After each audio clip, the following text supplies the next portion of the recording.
Была полемика касательно власти чекистов. Я выскажу, наверное, свое личное мнение на этот счет. Я считаю, что сегодня мы бы с вами сидели в этом кабинете, чуть-чуть бы поменялись фамилии, чуть-чуть бы поменялись инициативы Собчака, и мы с вами обсуждали сегодня власть слесарей, власть предпринимателей, власть работников ГАИ, потому что мы считаем, что сегодняшняя власть, а мы видим, что 96 миллиардеров, больше половины из них имеет вторые паспорта, поэтому назвать ее какой-то там черносотенской мы не можем. Мы сегодня видим, что у нас в стране сложилась определенная маркетинговая фирма, определенная тенденция в госпропаганде, а это маркетинг на самом деле, это маркетинг. Естественно, реальной позиции такого имперского государства у нас нету, это надо понимать, что это вопрос рейтинга, это вопрос политтехнологий, которые сегодня работают очень неплохо, я думаю, все согласятся. Введение имперской войны, это разве не имперская? Введение имперской войны. Вы должны понимать, что сегодня на это есть спрос в нашем народе. Это не просто так появляется. Война с Белоруссией, у нас, согласитесь, вот если бы мы начали войну с Белоруссией, народ бы ее поддержал? Нет. Были бы протесты, были бы скандалы. Если бы, а мы создали образ фашистского государства. Она впереди. Это уже несколько нападение и на Казахстан, и на Белоруссию впереди. Сегодняшняя позиция, это прежде всего власть олигархическая, которая, естественно, тесно связана с сегодняшними руководителями нашего государства. Это олигархия, она имеет очень тесные связи. И мы считаем, что сегодня, конечно, во многом это финансовые вопросы. Часть олигархата у нас имеет сегодня блокировку на политическую деятельность, но при этом принимает активное участие в избирательной кампании и в других вопросах. Ну хорошо. Это наша позиция, нет, что сегодня не власть чекистов. Позвольте, давайте дальше. С этим-то никто не спорит, на самом деле. По поводу олигархата, просто Виктор не договорил. То есть именно вот этот симбиоз генералитета и олигархата. Конечно. Позвольте добавлю. Конечно. Я тоже считаю, что все-таки власть, прежде всего, экономическая. Конечно, экономическая власть, она у олигархов, так называемых, да, и ФСБ или КГБ, или кто-то еще, и любые силовые структуры, они всегда прислуга тех, кто имеет власть.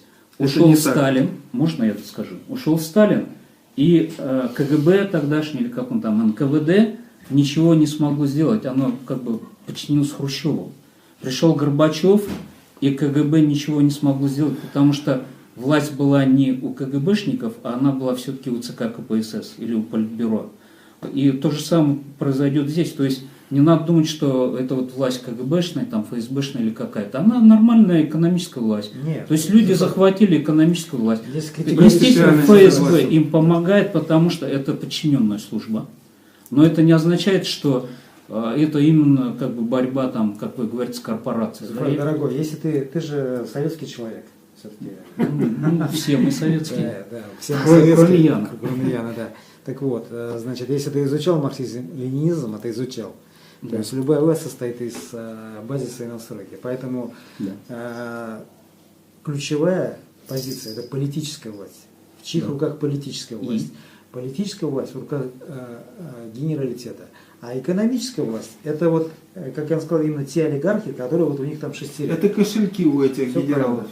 Поэтому Виктор здесь мне кажется, это прощение. Мы на самом деле я тоже говорим об одном, как бы просто. Да, давайте, ну либо Айрату дадим, нет, либо вот я принципиально, нет, вот товарищ уже много говорил, я бы хотел возразить категорически, значит, по поводу вообще отношения вот к невыборам.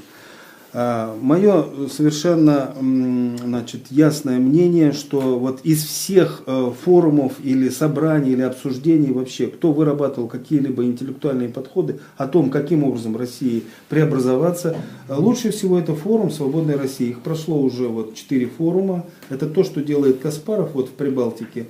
Вот там звучали как раз эти самые мысли о том, что, конечно же, на выборах даже такие силы, как Явлинский, даже с хорошими разговорами, на самом деле просто укрепляют эту власть. Они помогают слить протест, изобразить спектакль, в результате которого происходит снова переназначение, и сохраняется вся эта вертикаль. Она укрепляется, делается спектакль для народа раз и для Запада два.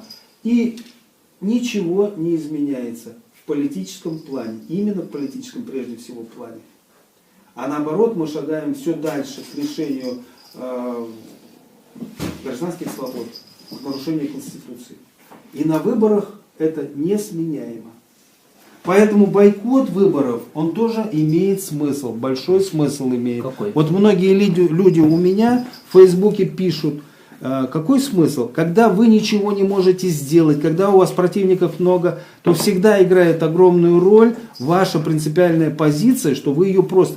Да, вы не можете этих противников победить, но заявить свою принципиальную позицию со взглядом на будущее и сказать о том, что главнее всего это гражданские свободы, которые и прописаны, собственно говоря, в Конституции. Вот эту вещь сделать и говорить о бойкоте, это, на мой взгляд, это самая сильная позиция. Виктор, а вопрос такой, То есть, ту позицию, почему мы не занимает можем Каспаров? заявить свою позицию, вот, придя и проголосовав не за сегодняшнюю власть, а за ее смену? Потому что как только вы пошли даже наблюдателями на выборы, даже люди Навального и даже люди КПРФ, вы тут же играете в этот спектакль. Вы соглашаетесь с тем, что это все-таки в какой-то мере выборы. На самом деле это абсолютно не выборы. Это просто спектакль. Виктор, что ты предлагаешь? Вот смотри, наблюдатели уже пойдут. И в этой ситуации говорят, мы не пойдем, потому что мы принципиально, ну какой смысл практически? Значит, что уже я пойдут предлагаю? наблюдатели. Я сейчас достаточно могу пояснить, много... какой смысл. Виктор, Пусть Ян скажет, он уже. Каждый в данном случае должен в силу своего образования, политических взглядов, личной храбрости занять какую-то позицию. Он может либо пойти там заявить на этих выборах, выбрать человека. В принципе, Явлинский это приличный человек в том плане, что он говорит нет войне. Но, к сожалению, вот эта массированная обработка пропаганды народа создала такую, и сам он, к сожалению, не так ярко говорит, как надо, недостаточно четко, конкретно, но тем не менее говорит против войны. К сожалению, и вот полный контроль над избиркомами приведут к тому, что где-то, возможно, в Москве проголосуют за него много, может быть и в Уфе там, может быть и 15%, но установка на то, что дать ему 3% или 5% максимум, она сработает. А в деревнях вообще он наберет 1%. К сожалению. Комментарий вставлю, теперь, чтобы мы не затягивались. Я кратко отвечу. Дорогие коллеги, мы уже, вот вы сами говорили о явке в 20-40%. Да. Сколько десятков лет мы занимаемся бойкотом выборов? Вот честно, вот сколько лет у нашего все населения России бойкотирует выборы? Я поясню. На самом деле никакого то, что производит Навальный, это не является на самом деле бойкотом. Бойкотом было бы, в моем понимании, те вещи, которые проделала Польша. То есть, когда народ настолько все-таки прислушивается, скажем, такого объединения, как «Солидарность» была, да, то есть народ массированно готов выйти на улицу, остановить работу предприятий, выдвинуть требования политические для власти. Вот тогда это является действительно политической забастовкой и бойкотом выборов. В данном случае ситуация настолько тяжелая, что ничего этого мы не видим. Поэтому остается проявлять личную позицию, личное мужество. Сейчас я Ну, я примерно ответил уже на этот вопрос. То есть мы сегодня видим, что если мы дальше будем продолжать бойкотировать, мы дальше будем видеть, как наш народ обещает, как наши права все больше попираются, а все больше и больше окружения нашего президента становится все богаче и богаче. Если мы дальше будем бойкотировать, мы вот сегодня, сейчас вот, коллега сказал уже, что необходимо выходить на улицу, необходимо заниматься забастовками, это уже совершенно другой разговор. Вы сегодня в цитате уже привели, что если вы идете наблюдателями, вы участвуете в этом спектакле. И мы в этом спектакле участвуем с самого начала с падения Советского Союза. И знаете, последние честные выборы... потому что вы имеете Ребят, большую фракцию. не перебивайте, пожалуйста, Виктор. Вот, и я хотел отметить, что говоря сегодня о забастовках, мы видим даже в том числе небольшое лицемерие, в том числе со стороны Навального, который сам говорил о том, что на выборах мэра Москвы, о том, что бойкот это глупое решение. И действительно, говоря о выборах и говоря о бойкоте выборов, это на самом деле ситуации. в том государстве, в котором мы сегодня живем, в том государстве, где огромное, сегодня все выборы и все голоса в основном партии власти, это голоса бюджетников, это голоса людей, которые находятся под большим давлением административного ресурса. Никакие бойкоты выборов не сыграют никакой роли, потому что у нас армия 1 миллион человек, которые ровным строем проголосуют на выборах. Это и огромное количество огромная, колоссальная армия бюджетников, работников силовых структур и многих-многих других, которые также придут на участки и проголосуют. И мы добьемся лишь одного, чтобы чем больше у нас будет участников бойкота, тем больше будет процентов за Путина. Отличный вопрос. Реплика. Категорически не согласен. Напоминаю вам, мы жили в СССР, 88-й, 89-й год или 85-й год. Никто из нас с вами, и даже специалисты, которые занимались изучением развития разных стран, не предполагали, что в 90-м, 91-м году произойдет целый парад суверенитетов.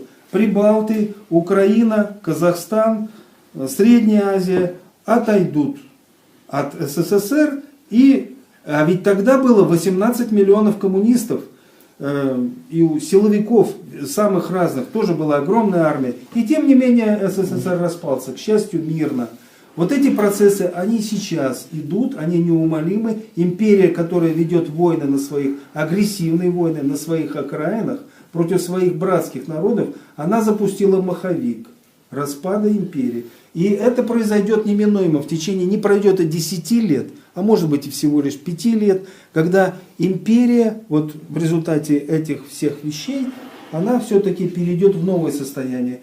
Слава Богу, если это произойдет мирным путем, созданием нового какого-то федеративного государства на каких-то договорах между этими регионами, районами и так далее. Возможно и появление ряда государств, а возможно и возникновение тех процессов, которые были в Югославии. То есть тяжелых процессов. Можно, Зуфар? Да, конечно. Коллеги, в качестве комплимента, значит, поймал себя на мысли, что мне очень приятно с вами находиться и слышать вас. И прошу, значит, я два момента хочу сказать, где-то вас рассудить, помирить. На самом деле, вы говорите очень правильные вещи. Я хотел бы только первое, значит,